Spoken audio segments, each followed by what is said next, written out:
అంతర్జాతీయ మహిళా దినోత్సవ శుభాకాంక్షలు అందరికీ. ఈరోజు రాష్ట్రంలో జరుగుతున్న రాజకీయాలకు ప్రతిపక్షాలు వ్యవహరిస్తున్న తీరుకు మీకు ప్రత్యక్ష ఉదాహరణ దొరుకుతుందనే విషయాన్ని గమనించండి. ప్రజా సమస్యల మీద అఖిలపక్షాలు పెట్టరు, అఖిలపక్షం అంటే ప్రభుత్వానికి పట్టి ఉండదని చెప్పి పదే పదే అటు బీజేపీ కానీ ఇటు బీఆర్ఎస్ కానీ అంటుంటారు.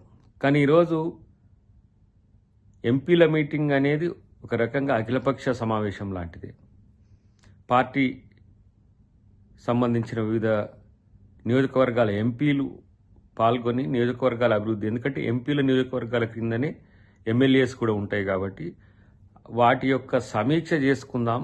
కేంద్ర ప్రభుత్వ సహకారం గురించి, రాష్ట్ర ప్రభుత్వం విపక్షాలుగా ఉన్న భాజపా లేదంటే బీఆర్ఎస్కి సంబంధించిన ఎంపీల కాన్స్టిట్యున్సీల విషయంలో ఎట్లా వ్యవహరించాలనే దానికి ఒక సొల్యూషన్ వస్తుందనే ఉద్దేశంతో ఈరోజు మీటింగ్ పెడితే దానికి గైరాజరవడం అనేది ప్రజాస్వామ్యం పట్ల, ప్రభుత్వం పట్ల, ప్రజల పట్ల చిత్తశుద్ధి లేని బీజేపీ బీఆర్ఎస్ యొక్క వైఖరి స్పష్టమవుతున్నది.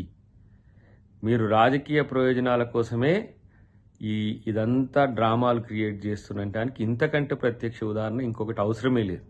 ఇది రాష్ట్ర ప్రజలు గమనిస్తున్నారనే విషయం గుర్తుపెట్టుకోవాలి.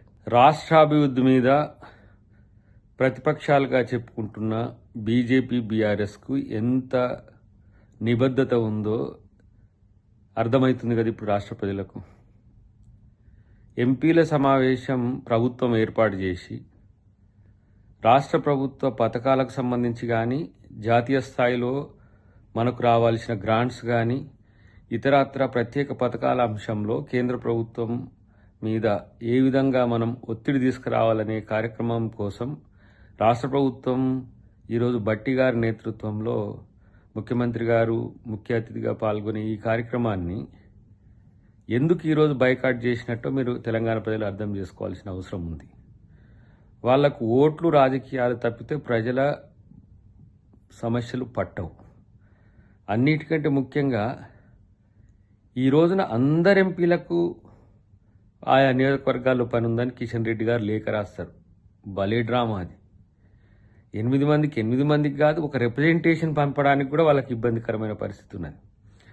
రెండవది బీఆర్ఎస్ వాళ్ళు ఇప్పుడు ఉన్న పరిస్థితుల్లో ఏ విధంగా బీజేపీని మెప్పించాలనే తాపత్రయంతో బీజేపీ ఏ డ్రామా వేస్తుందో అదే డ్రామాను ఇలా బీఆర్ఎస్ కూడా వేస్తున్న పరిస్థితి. దీన్ని బట్టి మనకి ఏం అర్థమవుతున్నది? ఈ 28 రాష్ట్రాల్లో తెలంగాణ ప్రభుత్వం తీసుకుంటున్న అంశాలనేవి దేశవ్యాప్తంగా చర్చకు వస్తున్నాయి. అది బీజేపీకి అసలు పడట్లేదు, బీఆర్ఎస్కి అసలు పొసగట్లేదు. కాబట్టి ఏ విధంగా ప్రభుత్వాన్ని బదనాం చేయాలనే ఒక ఆలోచన తప్పితే, దురాలోచన తప్పితే రాష్ట్ర భవిష్యత్తు కొరకు ప్రతిపక్షాలుగా నిర్మాణాత్మకంగా వ్యవహరించాలనే కనీస సోయి కూడా లేకుండా ఈరోజు మూర్ఖంగా, ఇంకా చెప్పాలంటే ఒక రకంగా ఒక జలసితో చేస్తున్న రాజకీయ కుట్రలు తెలంగాణ ప్రజలు గమనించాల్సిన అవసరం ఉంది. ఈరోజు గత ప్రభుత్వంలో చేసిన బిల్స్కు సంబంధించిన అంశంలో నిన్న భట్టి గారి ఆఫీస్ ముందు కాంట్రాక్టర్లు ధర్నా చేస్తున్నారు.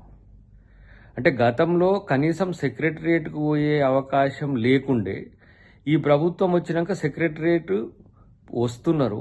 రావడమే కాకుండా వచ్చేటోళ్లతోని ఇలాంటి ధర్నాలు చేయించి సామాన్య ప్రజలు కూడా రాకుండా దాన్ని రిస్ట్రిక్షన్స్ ఏర్పాటు చేసేటట్టుగా ఈరోజు బీఆర్ఎస్ ప్రభుత్వం చేస్తున్నది. వాళ్ళు ఫ్రీ బస్ ఇవ్వలేదు, ఇచ్చేటోళ్ల మీద ఏ విధంగా దాని వ్యతిరేకతను తీసుకురావాలి. ఫ్రీ పవర్ ఇవ్వలేదు, ఇచ్చేటోళ్ల మీద ఏ విధంగా తీసుకురావాలి. ఇట్లా ప్రతి దానికి సంబంధించి ఇలా మనం ఉద్యోగాలు ఇచ్చినాం, ఈ ఉద్యోగాలు ఇచ్చిన వాళ్ళ మీద ఎట్లా విష ప్రయోగాలు చేయాలి, లేకపోతే విష ప్రచారాలు చేయాలనే ఆలోచన. ఇది తప్పితే ప్రతిపక్షాలుగా బీజేపీ బీఆర్ఎస్ చేస్తున్నది ఏంది చెప్పు? ఈరోజు మోడీ నిర్దేశకత్వంలో బీఆర్ఎస్ పార్టీ బీజేపీ చెప్పినట్టుగా వ్యవహరించాల్సిన స్థితికి దిగజారి ఒక నిర్మాణాత్మకమైన ప్రతిపక్షంగా లేకపోవడం వల్ల ఈ రాష్ట్రంలో వస్తున్న సమస్యలు చూస్తే ఆయన ఏం చేసిండు? కేసీఆర్ గారు ఆయన ప్రతిపక్ష పాత్రను వదిలేసి అవుట్ సోర్సింగ్ ఆయన కొడుకు వాళ్ళ అల్లునికి ఇచ్చిండ్రు. వాళ్ళు పాడింది ఏ పాటనైనా సరే తప్పుడు రాగం ఎత్తుకుంటున్న దానివల్ల వాళ్ళు ఫెయిల్యూర్ అయినారు. ఇది కాదని మళ్ళా కిషన్ రెడ్డి గారు ఎన్నికలను నేను వాడుకుంటా మంచిగా ఎమ్మెల్సీ ఎన్నికలప్పుడు మాకు ఎట్లాగా అవసరం కాబట్టి అదే పాట మళ్ళీ కిషన్ రెడ్డి బండి సంజయ్ వాడినరు.